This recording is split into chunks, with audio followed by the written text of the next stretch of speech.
Good day, everyone. My name is Dr. Inna, clinical psychologist, psychotherapist, speech and language therapist.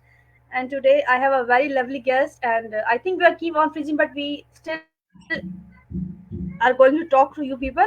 So let me introduce our guest, esteemed guest. Her name is Samantha.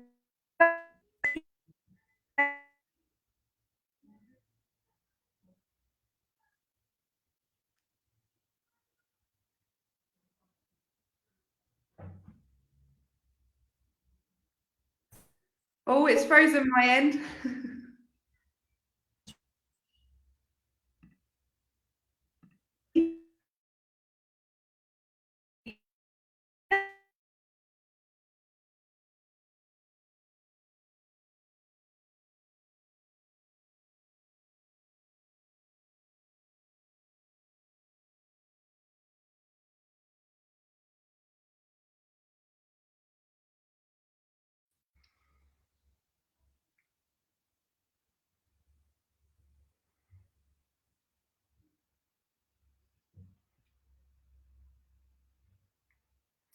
Oh, I think I've completely lost you.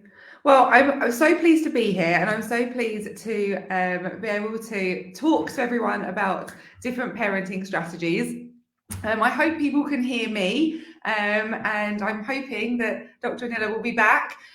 But it is lovely to talk about these things globally because there are so many different approaches to parenting around the world, and it's great to take what we all do and to really kind of share good parenting practice with the people around us. And I think one of the things that I really wanted to work with everyone when I first started into the education system was to really bring together adults and children in a way that supports and nurtures and challenges our children and our young people. So I don't know if you can still see both of us, but if you can still see me, I will tell you a little bit about me and my background first of all.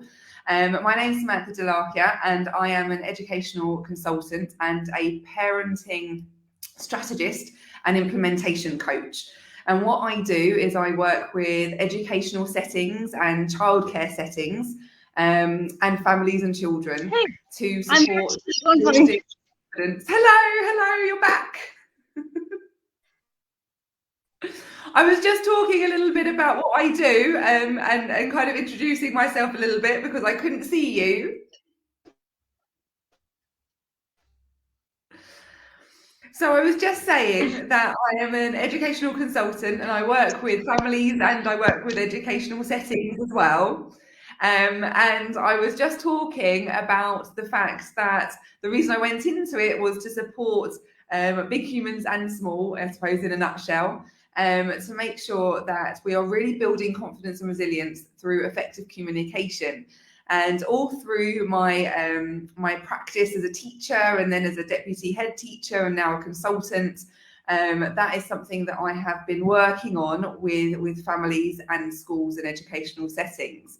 So it was fantastic to be to be invited to talk about parenting strategies, because it is one of the top things I think for myself in terms of things to talk No, about. I yeah, do why we are love. having whenever you start. So, oh, are you back again? We are having technical difficulties.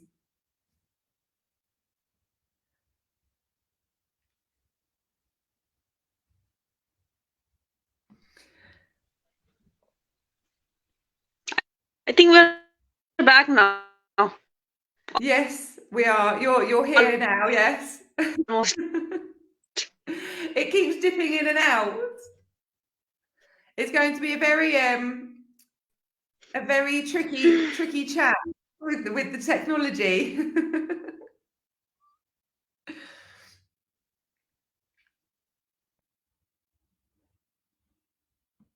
I don't know if you can hear me.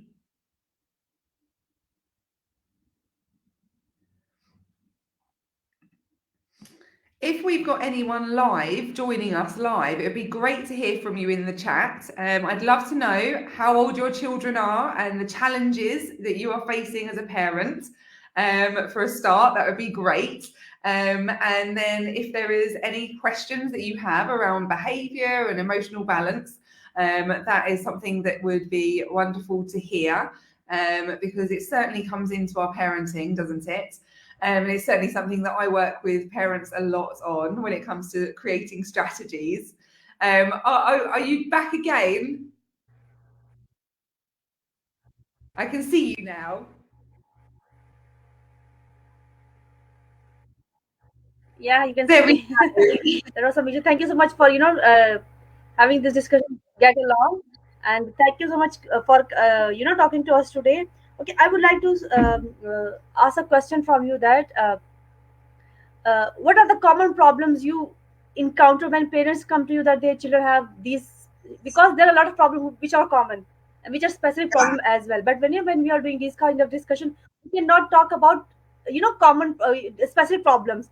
So this is always a general discussion. Whenever a parent have some kind of specific problem, they need to come to you.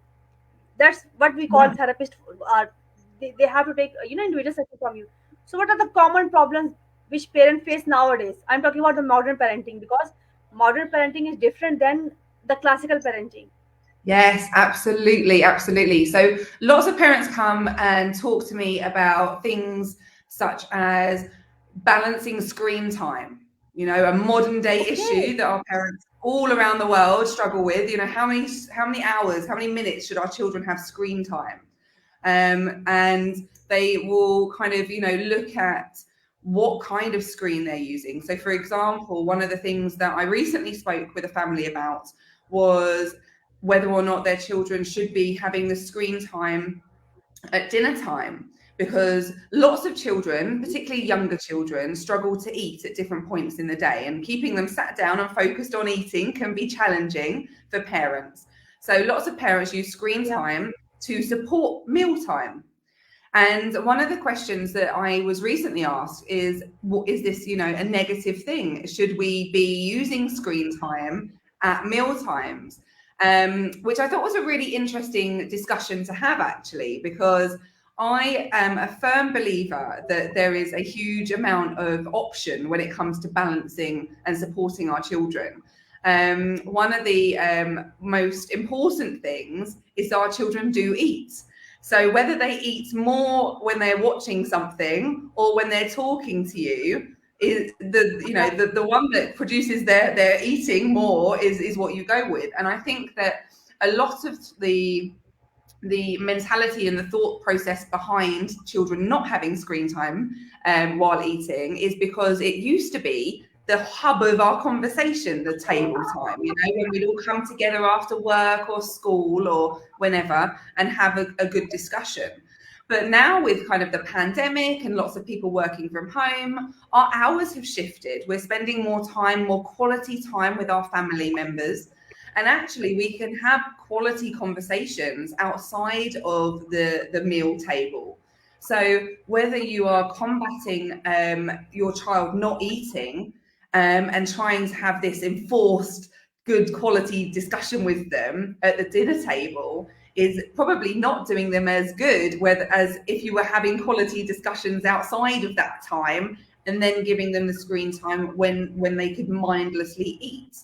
Now, I know that at some point this changes when the children get older, particularly, and we do want children to be mindful with food so they know the experience of feeling full. But when we're looking at toddlers, particularly, sometimes it is more important that we get them focused and eating than not. So that's something that lots and lots of parents kind of battle and are thinking about a lot. They feel guilty for screen time, but actually our children, our modern children, they need to know how screens work. They need to be able to interact like you and I through a screen. And it brings a lot of global community. Lots of Yeah. jobs in the future will be based around using technology. So it's really important that they feel confident and capable in that area of life. Yeah. So screen time is certainly something that we talk about a lot with parents. And I think it is about finding that healthy balance, having good communication alongside technology, alongside physical connection, is really important. And I know lots of parents have talked about the impact on behaviour. So being mindful about what they're watching, what they're interacting with, has a huge impact on what comes beyond. One of the rules I have in my house as a mum is that we do not have the television on in the morning. We'll, have music on or something else in the morning, and then screen times come in the afternoon for like quiet periods or, cooking time, what have you, depending on the day.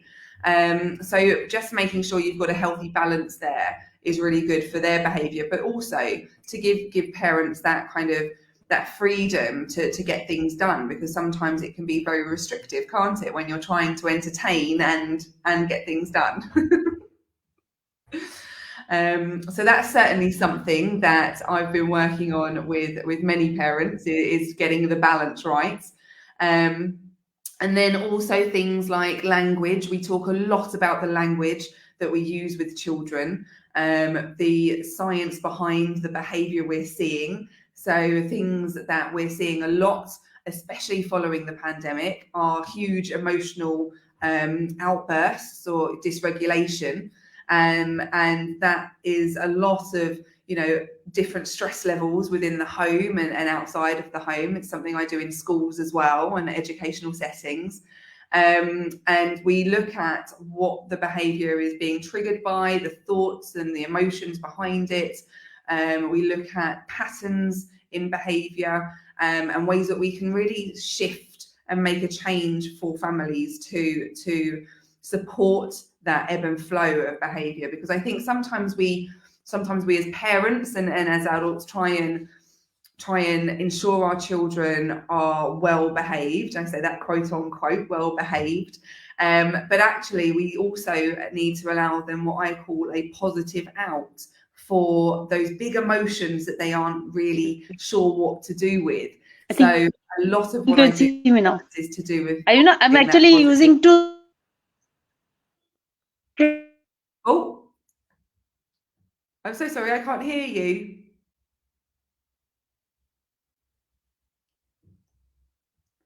So one of the positive outs that we look at might be if your child is biting or hitting or kicking, those really kind of physical positive outs. We tend to transfer that behaviour onto or into an activity setting so that the children still get that out that they need, that their body is creating. But it isn't aimed at a particular person. A lot of the time it's aimed at parents or, people that we don't want. It's not necessarily the behaviour that's the problem, it's the impact that behaviour has on others. So something that we work on a lot is what our children are using when they're biting. For example, if someone is experiencing their child biting them in anger or frustration, I then support families in transferring that behaviour into an activity or a toy or something that they can be replaced by, so that it doesn't hurt them or their children.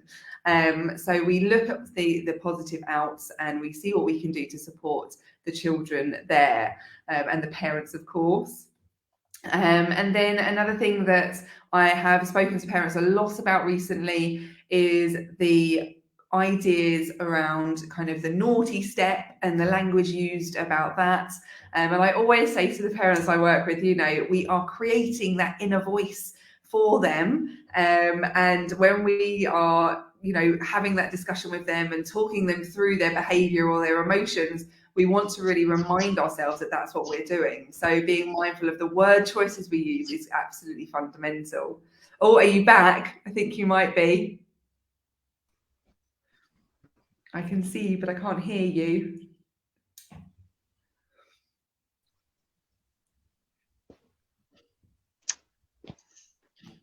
Oh, I think I can hear you now. Can you hear me? Can you hear me, Samantha? I can hear you. I just can't see you moving, but I've got a face and a voice. Oh, it's gone now. The voice is gone. So, of course, I'd be happy to answer or kind of share anything with you guys. If you are watching live, then do type it in the chat. And if you've got any questions for children, all the way up, we work with, my company is SPD Tuition and Coaching, and we work with children from toddlers all the way up to those late teens. And if you are thinking about trying different strategies with them or the way you talk to them, in fact, we have a Talking to Toddlers workshop coming up in June, which I can share the links with. And you're more than welcome to join. They're very interactive. They're on Zoom. So we'll be looking at different techniques, strategies and things there. So of course, if you've got any questions and want to take part in that, that's fab. I think you might be back again. Can you hear me?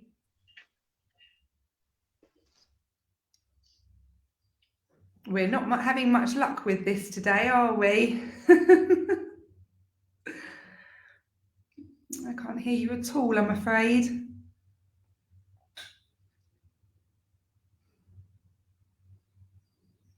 No. So yes, we have our Talking to Toddlers coming up. Oh, you're back. There you are. I see you. Yeah, I'm back. You can see me. Okay, Yeah, thank you so much, Veena. When I'm not on the screen and you know, take along the discussion. So I was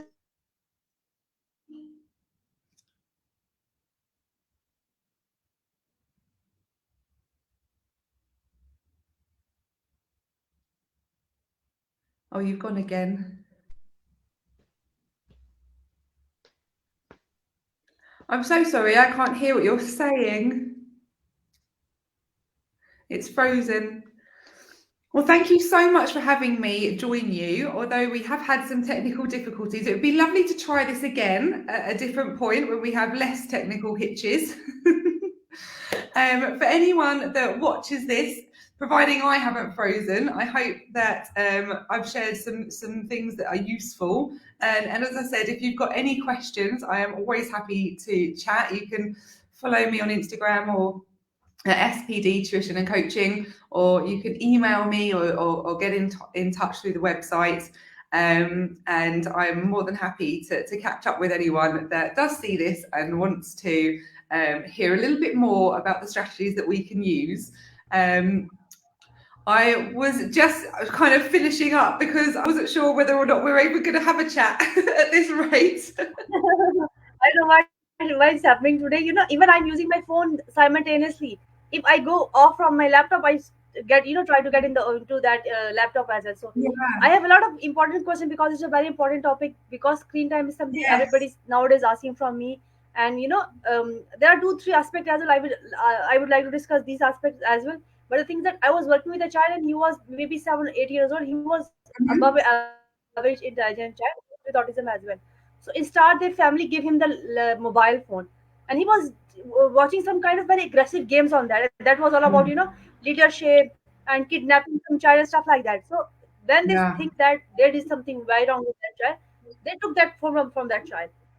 So what happened? Yeah. So the child gets with that parent. So you cannot reason the way you can reason with other children. If somebody is extra spectrum, the level of reasoning is different from these children. So you need to do something else with these children. So in start, the child was not doing anything. Then the parents, the parents get to know that the child is not coming home.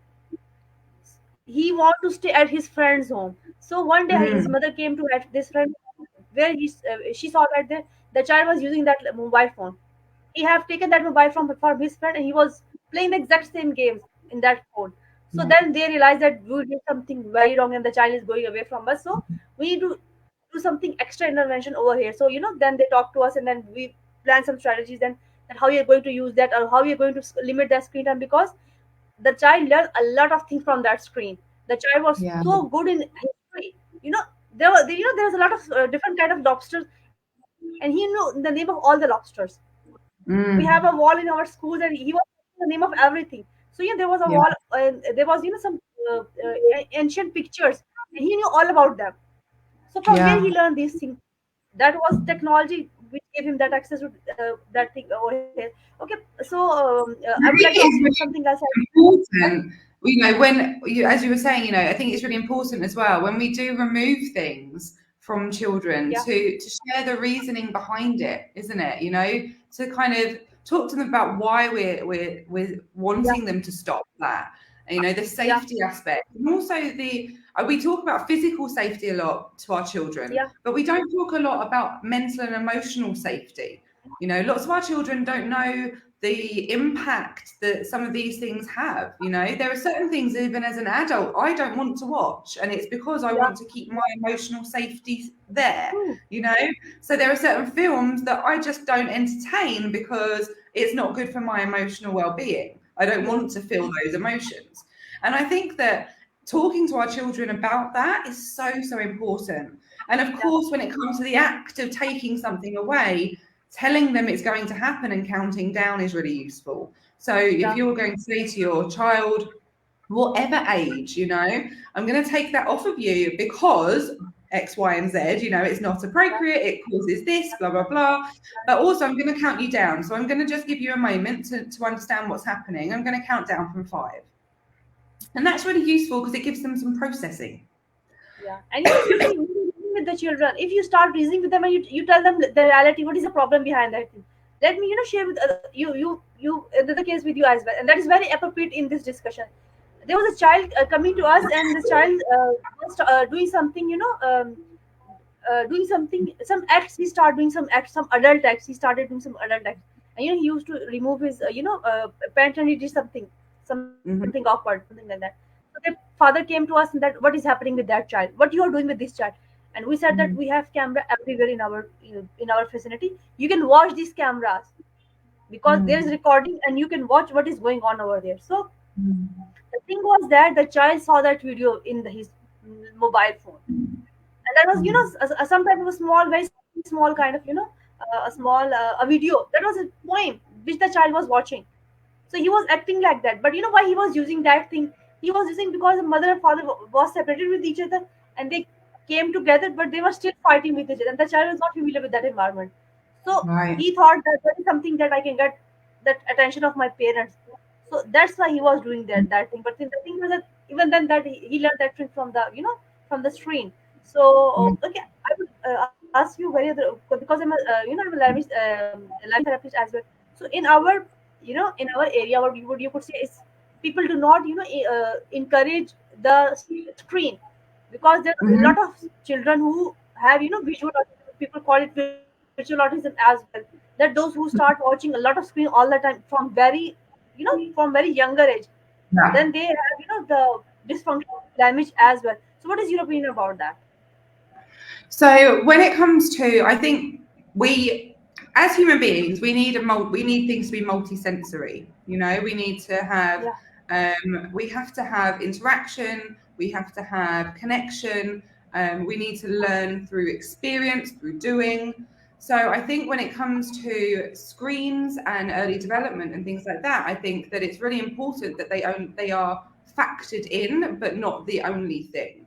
You know, for example, teaching your children to read. So I was before I went into mental health and that side of things. I used to be a literacy consultant, so I used to do reading and writing in schools. Um, and a lot of the issues that our children have are actually to do with eye patterns. A lot of the struggle children have is basically the fact that their eyes are not signaling enough to the brain in the same way. They're not working together, and that's because they're not okay, getting the right development early on.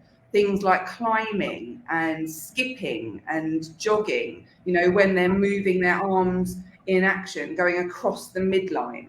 So we're not having that sensory cohesion that we need for our children in those early stages. And of course, if our children are watching the television or the screens too much in those early stages, their eyes are not developing. They're not able to focus in the way that they need to. Their physical movement isn't there.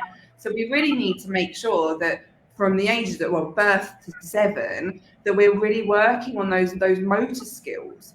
And of course, if we want to reinforce something, we might teach a child to do something physically and then let them watch it on a screen so they can see someone else do it if that's something you want to do, or use it for nursery rhymes, you know, as an extra, like an add-on to what you're already doing.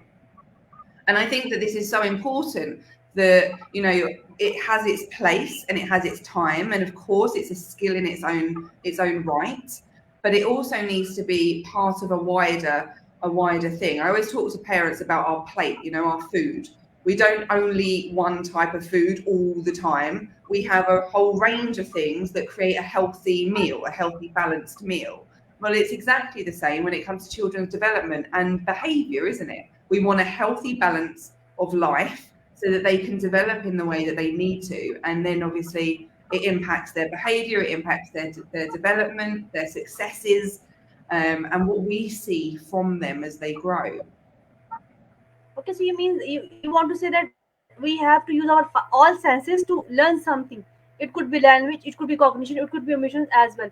So I think it's a very important aspect to so I think it makes a lot of sense that if you watch something, you know, and they're moving so forward, so your brain is not able to register something. So you know, it's something haphazardness.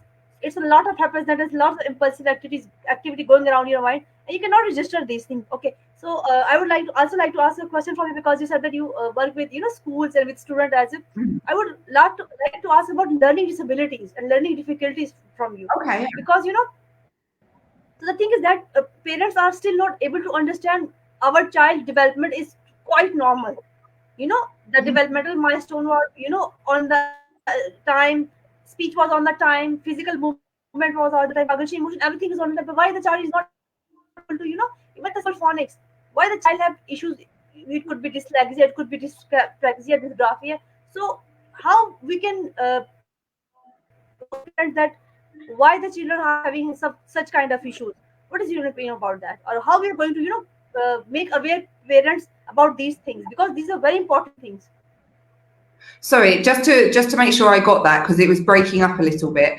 You're talking about the challenges in reading, how to support challenges in reading. And writing, both. Yeah, reading and writing. How we are going to tell the parents why the child is not able to read and write, because the child development is quite normal, so-called normal, that his developmental milestone was on time. Yeah, speech, and you know, because it's a relative term, that's why I said this thing. So how we are going to talk to the parents that what are the issues, why the child is not able to understand the words or the phonics, why he's not getting the phonics. Yeah, so when we're teaching children to read and write, there are a lot of things that come before that, and we don't really realise that. And whether children are on the path of development that is, you know, kind of a standard developmental path, if you like, you know, kind of what people would expect, or whether they are experiencing their own paths of development, it's all the same thing in terms of the steps we can use to support them. I use a lot of the same things with children with additional needs as I do with children without additional needs, and that's purely because even though our brains are functioning in slightly different ways, and we're communicating in different ways, the physicality and the development, it can support both. So, for example, when we work with children with reading and writing, it's back to the eye patterns. Children that struggle a lot with reading and writing quite often haven't got the eye patterns in place to signal to the brain the correct, you know, needs. So when we are looking at teaching phonics, teaching reading, teaching writing, we've got three areas really. We've got the eye patterns and the physicality, and then we've got the application. So when we're looking at teaching children how to read, first of all, we start with sound. Well, in fact, we take it back a step further. We start with physicality. Yeah, children to read need to be able to go from one place to another. Okay, they need to be able to move around when it comes to kind of writing sounds and things like that, and writing in a particular way, whether you write this way or this way, depending on where you are in the world. When you're writing, you're still going across the midline. So to help your children in their very early stages of development, activities that bring cross the midline physicality in are fantastic for those eye patterns. So, when you're working with very young children, toddlers, you're actually putting in place the foundations for that learning. You're supporting them for that later learning, because if they can go across the midline and their eye patterns are working in sync, their eyes are working together, then they're going to find reading that bit easier. And then once you've got that, can they hear the sounds around them? So once you've got kind of the more the gross motor skills, can they hear the sounds? Can they hear the sounds in words? Can they make the sounds through play? And are they practicing that? So sounding words out from a young age. I'll say to my little one, now he's 2, I'll say to him, oh, we're going to get in the R, and he'll say car, because he can hear the sounds. So starting things like that. So you've already got the physical movement and the auditory. So you're already connecting senses here. And then, of course, with the eyes, you've got another one. And then as you start to move through the process of reading, they then say the sounds, don't they? They practice saying a pure sound. And then they have to blend the sound together to make the word. Of course, then you've got the recognition of the letters. You can increase memory through games and things like that. And I think one of the most important things when it comes to any learning for every child is to connect it to something familiar or emotive. If they have an emotion attached to it, it's fantastic. Because we remember a great feeling. If I ask you what was your favorite part of the day, it'll be the thing that meant the most to you, right? So it's the same for our children. So if we can attach it to something that made them feel good, or something they really like, that's fantastic as well. And all of these things kind of put together are really great for supporting that reading and writing process. And of course, we've got the physicality. When it comes to writing, are they able to hold the pencil comfortably or the pen comfortably? Have they got the wrist action? Lots of parents, when I first started to support early writing, didn't realise that pawing is a fantastic practice for handwriting, because it's really working that muscle here. So a really good way to support handwriting is to fill up some jugs, or one jug, and to paw. And I always would recommend you start with something like beans or something quite large, to paw it from one jug to another, and then swap and keep pawing, so that you've got that muscular movement. And then you can move on to something like rice, which is a bit thinner, or something smaller, and then water, which could be very messy. Each time they're getting better at it, so you've got that movement. And of course, then you've got the pincer grip, which is all physical parts to writing as well. So both reading and writing, it is such a journey, but we only focus on the end result, don't we? That is a point. And it's a very and complex journey as well. And with every child, your strategy is different. And what I say to parents, that same child, we have to change our strategy every day. That is the point. Someday the child is not in the mood to learn something. So what are you going to do then? You have to give him some concept. We don't want to waste the time of the child, because it's not all the time always fun. Because when you're talking about learning, the child has the precious time. He has precious air of the learning. So we make sure that the child get as much we can give him. The child get the understanding of the phonics. The child get the understanding of the letters. The child know to connect the sound with the word, so that he can blend the sound, and eventually he know the spelling, so he can write as well. So if we work on these things, these foundations, I think that the child could be he could learn very fast. So I think it's a very good empowering tool to give to our child, instead of giving something material to the children. So it's an important thing. Okay, I would like to ask one thing from you as well, that nowadays parents are very busy. Yes. Parents or single parents, single mother, they could be adopted or something, the father could be. So how because I have seen a lot of parents who are in guilty that they cannot give time to their child. So how they can something how they can work with their children, so that it could be effective, Yet for small period of, for example, if they are giving the parents children half an hour, and how it could be fruitful for them. So that would be my question from you. That would be a great help if our parents understand that how we can give them quality time actually.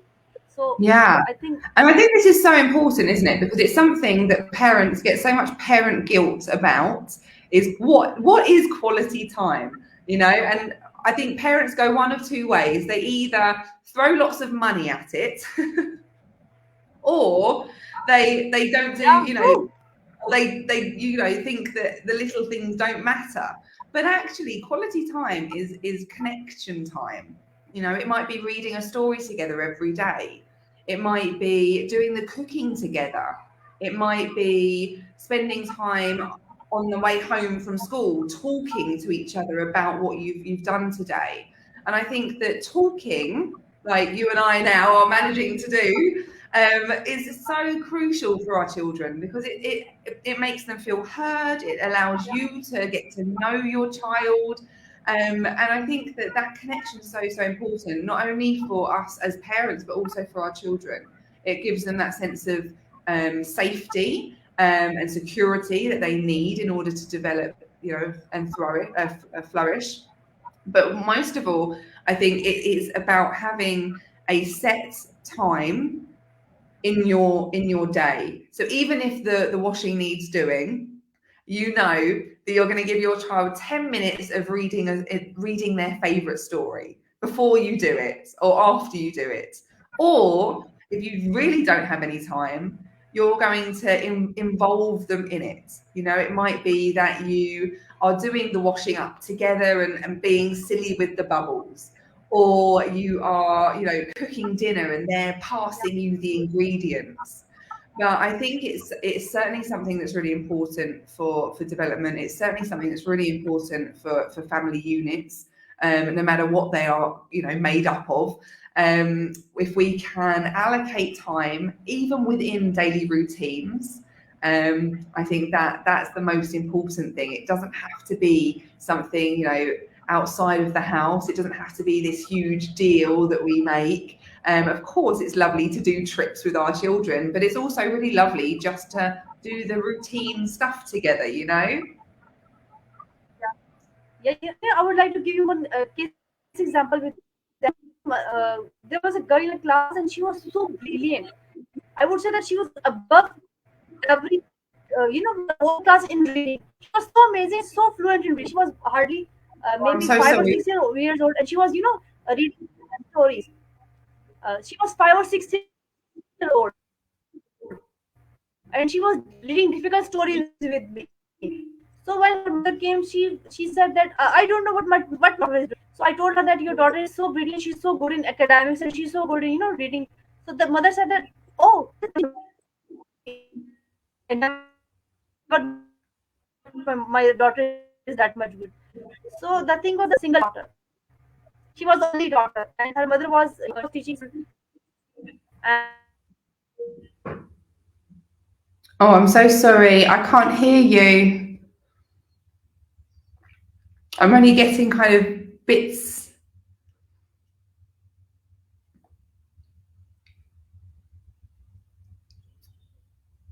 Oh, you've completely gone now. yes, now you hear that. So the point was that I'm the mother said that so sorry. I yes, completely I'm back. missed that. I actually I was quiet. I did not. So the mother said that the daughter don't want to talk to me. She said that just get out of this room. I don't want to talk to you. And she was the only daughter, and there were only 2 or 3 people at the home. So I said that, what is your pastime? What she want to do? The mother said that she like baking. So I said that, Hmm. why don't you invite her in the kitchen and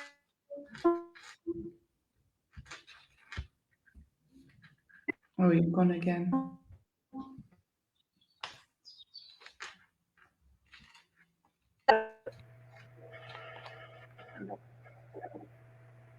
Oh, there you are. You're back again. I'm so sorry. I completely lost you again. no, actually the mother said that my daughter want to come to kitchen, and she like to do baking. So I said that, if you when you're cooking in the kitchen, why don't you invite her in the kitchen and Yeah. help her out in baking, so that you have some quality time together, so that you can know each other, because the mother was so blank about her child progress, and the girl was, the brilliant girl of the class, and she was not familiar with the fact that how brilliant she is, how fluent she is, and and all the time whenever you go to the class, she was the one looking at me, and she wanted to come all the time. Like she was the one, she wanted to come to me and just read, and she was so quick in reading. So I think it's very important to, like, why I mentioned this thing, because like you said that if it is not necessary that you do something expensive with your child, if you are there to listen to your child, then I think that would be enough, so that you know Absolutely. what your child is doing, what your child want to tell you, how the child is achieving in her class, because you're so much busy in your own, in your own achievements, that sometimes you forget the child, the important person in your life who is around you. And then the people say that, I don't know what we need to do, because I think these are some gaps, maybe some kind of parenting style which we need to work along, because I think nowadays parenting is totally different. It's very experimental, it's very modern. So I think we need to adopt something modern with these children and do something different, because traditional ways don't work anymore.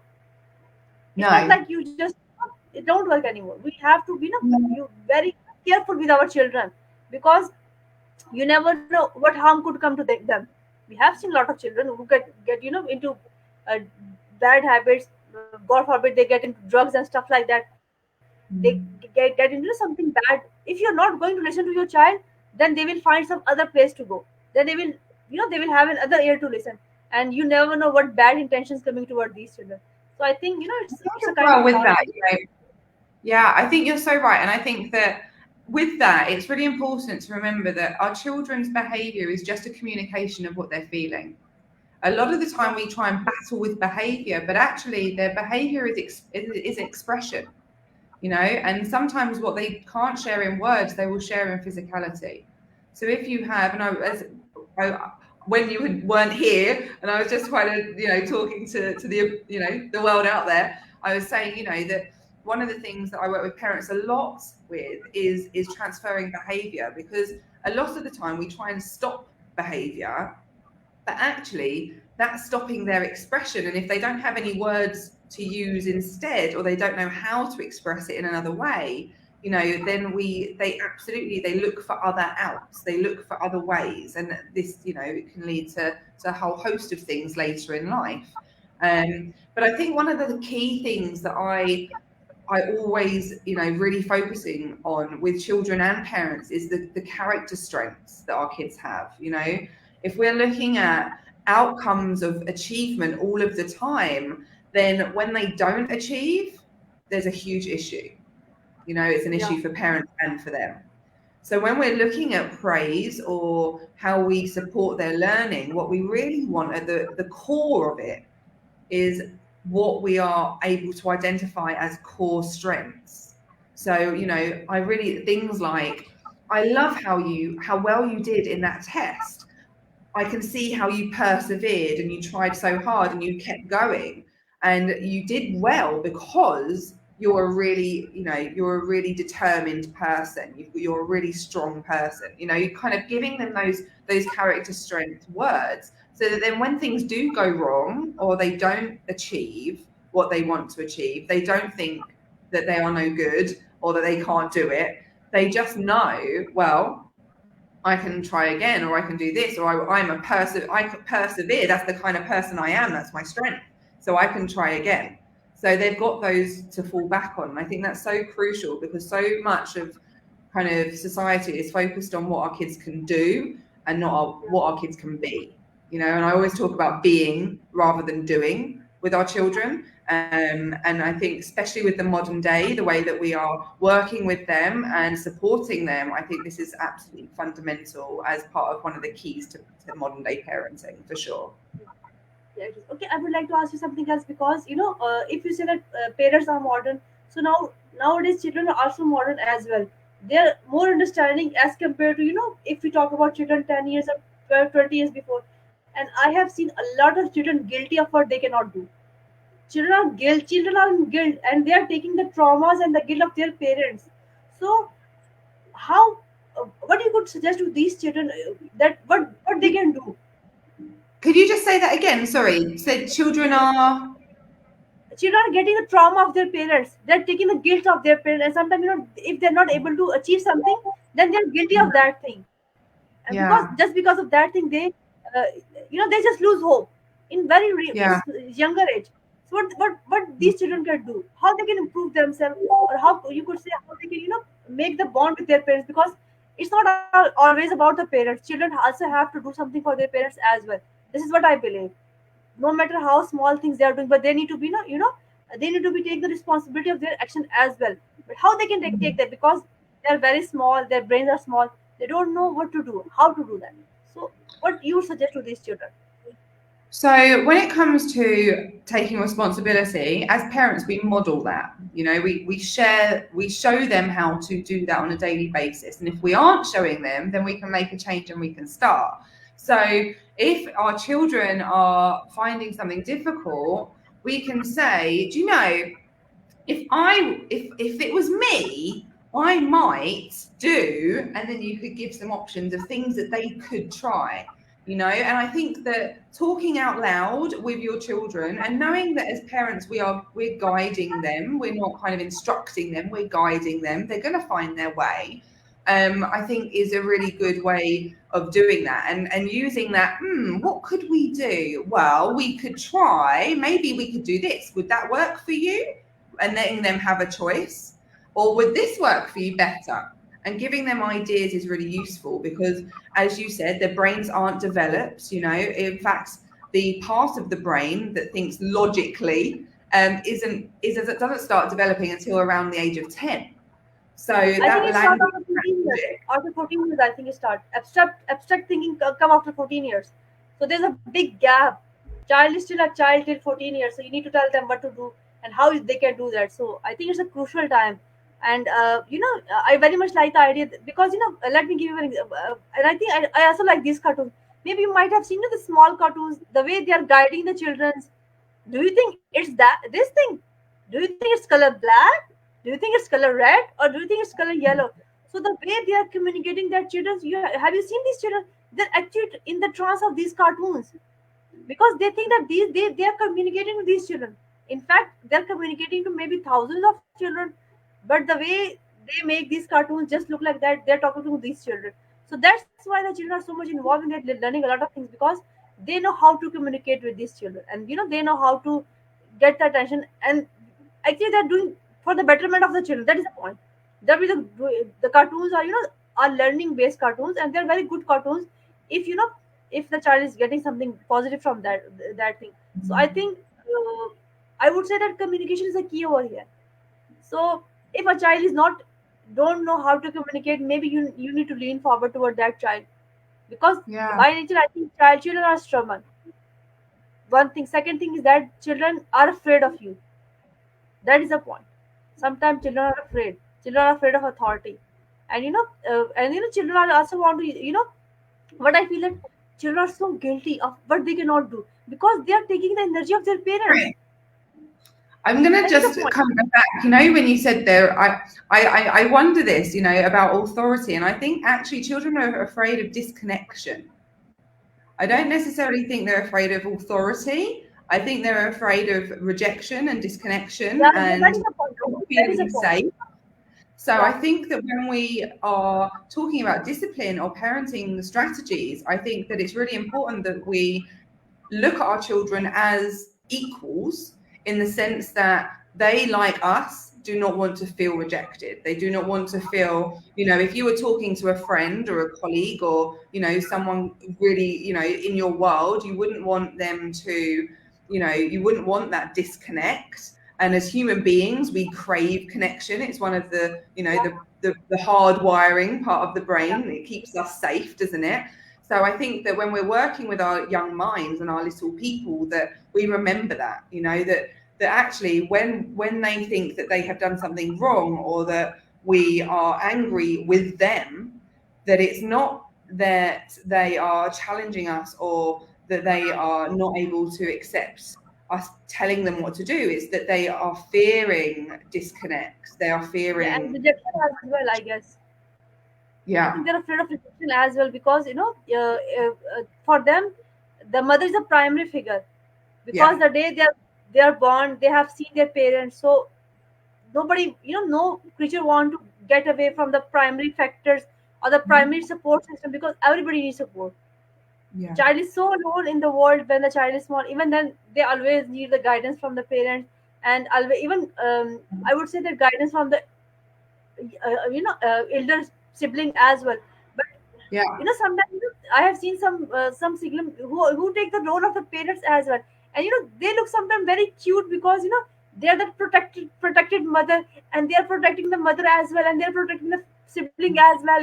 So there's some sibling at your home, maybe the elder one, who try to do that. So Yeah. I think parenting is a beautiful thing. What I would say, parenting is Yeah, beautiful thing. absolutely, Child is absolutely. beautiful, and it could be difficult because it's a challenge, and for everyone it's a challenge. It's everyday challenge, and everything is difficult in this world. Even eating is difficult. What I say to other people, you don't, nobody give you in your mouth. You have to make some effort and do something. So the Yeah. thing is that the more you would communicate with them, the more they communicate with you, the more they will learn how to release their traumas, release their fear, release their problems. Because I was with a girl in the class, and how she came to me one day in the classroom. Her teacher was going beside her, and she throw something hot on her arm, and that was hot tea, and she was having a big blister over here, and she did not communicate with her teacher, and she was in pain. She went to home after maybe 7 or 8 hours, and her mother was changing her dress, and then she saw that dress, and her mother said, "You don't get pain?" And she said, I was afraid." Yeah. So she was not able to tell the pain, the suffering she was in. So I think how we can overcome is to talk to children as much. So it was nice, Mm. and maybe in the start, I think you're not feeling well. No, I'm just sorry, just choking. Don't talk a lot. Yeah, that's exactly it. Yeah, too much talking today. We are doing because then we talk a lot. Not that thing. Oh, you're But breaking up it again. was nice talking. And I think they're both. Oh, are you still there? Yeah, but I can hear your Okay. sound. I can hear your voice. So Oh, that was good. uh, It's been so lovely talking to you. I hope maybe we could do this again at some point soon. It'd be lovely to catch up again. And yeah, it's been great to talk these things through and to share with everyone kind of different strategies and different ideas and thoughts. I'm going to. Oh, are you coming back? There you are. yes, we're back. Lovely. I was just saying, it's been lovely talking with you. Yeah. It's been great. So it'd be lovely to maybe really do this again at some point. Because this start I was, a little bit, you could say now we got something. I think Oh, say that again for freezing. me. So you're back. I'm still, freezing. Okay, I'm saying that it was lovely talking to you. Start, I was a little bit nervous because the camera was not working. But thank you so much for keep talking and getting the discussion going on. It was lovely talking to, and I was not expecting that our session will be that good, because we were talking to each other for quite long that we will do this session, we will do this session, and you were busy. Then the holidays came.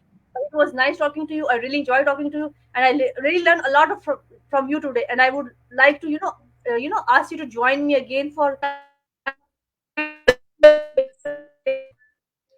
Absolutely, absolutely, and hopefully technology will be on our side next time as well. Yeah, that is the point. Even then, we managed to do things. That's what We learning is all about. Well, you have an Thank you so much amazing. for your time. What time is it where you are? I am from Pakistan. What time is it? It is 11 o'clock now. 11 p.m. Almost. 11 p.m. Oh, well, I was going to say have a lovely day, but have a lovely night. It's a nice. Yeah. And I look forward to catching up with you again soon. Very soon, very soon. I would love to do a lot of activity because I love the way you're working, and that was nice talking to you. And thank you so much for giving me time. And soon You're we will do welcome. something else together, maybe some activities together for some common. Yeah. We have to because it's a global thing, and we have to take advantage of the technology because Absolutely. whenever you see somebody working like that, somebody have a good experience and a professor, we always want to learn from that, and you always want to grab things from that actually. So thank you so Yes, much for your time. exactly. So much to Thank you so share. much. Take care. Have a Bye great bye. evening. Bye See you bye. later. Have a Bye. great day.